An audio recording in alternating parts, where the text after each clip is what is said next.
नहमदुहु व नुसल्ली अला रसूलिहिल करीम अम्मा बाद फ़अऊज़ु बिल्लाहि मिनश शैतानिर रजीम बिस्मिल्लाहिर रहमानिर रहीम।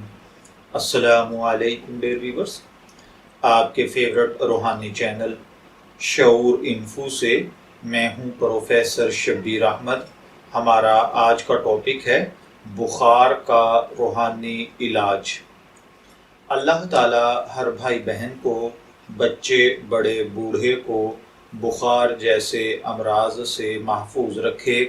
अगर खुदा न खास्ता मुख्तलिफ़ किस्म का बुखार यानी बारी का बुखार, मलेरिया या आम नॉर्मल बुखार जिसे फीवर कहा जाता है, बच्चे को बड़े बूढ़े को हो जाता है, आप मुख्तलिफ़ किस्म की अद्वियात इस्तेमाल कर कर के थक चुके हैं, तो ये अमल करें।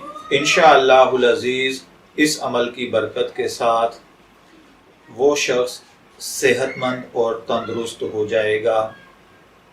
इसके लिए आपको करना ये है कि आप 3 अदद काले धागे ले लें और इन तीनों धागों को आप इतना लें कि ये उस शख्स की गर्दन में डाले जा सकें। तो यानी इसकी लंबाई कमर के मुताबिक होनी चाहिए। बाद में आप इसको बड़ा छोटा कर सकते हैं। अब तीनों धागों पर आप कुछ इस तरीके से अमल करेंगे।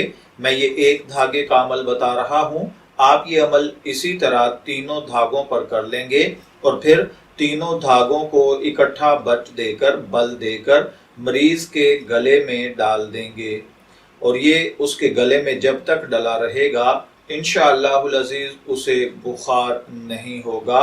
हफ्ता, 14 दिन, 21 दिन आप इस तरतीब से धागा डाल कर रखिए।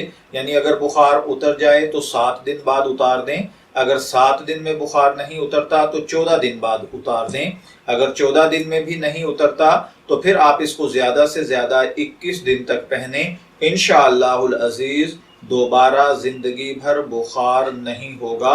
अलबत्ता ये इससे ज़्यादा देर तक अगर बच्चों के गले में रखा जाए तो नज़र बद से भी हिफाजत होती है और बुखार, जादू और दीगर असरात से भी बच्चा महफूज रहता है। आपको जो पढ़ाई करनी है वो कुछ इस तरीके से है। अव्वल आखिर 11 मरतबा दुरूद पाक पढ़ें।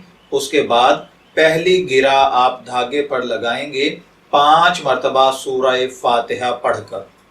उसके बाद दूसरी गिरा लगाने से पहले आप 5 मरतबा सूरह काफिरून पढ़ेंगे।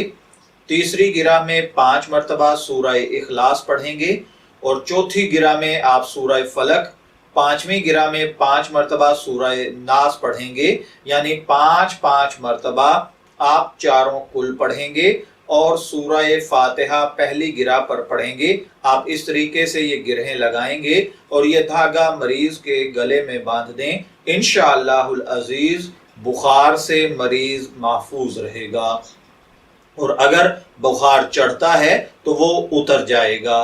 मैं दुआ गो हूँ अल्लाह ताला हर भाई बहन को सेहत, आफियत, तंदुरुस्ती नसीब फरमाए। इजाज़त चाहेंगे, फिर मिलेंगे किसी नए रूहानी टॉपिक के साथ। तब तक के लिए अल्लाह हाफिज।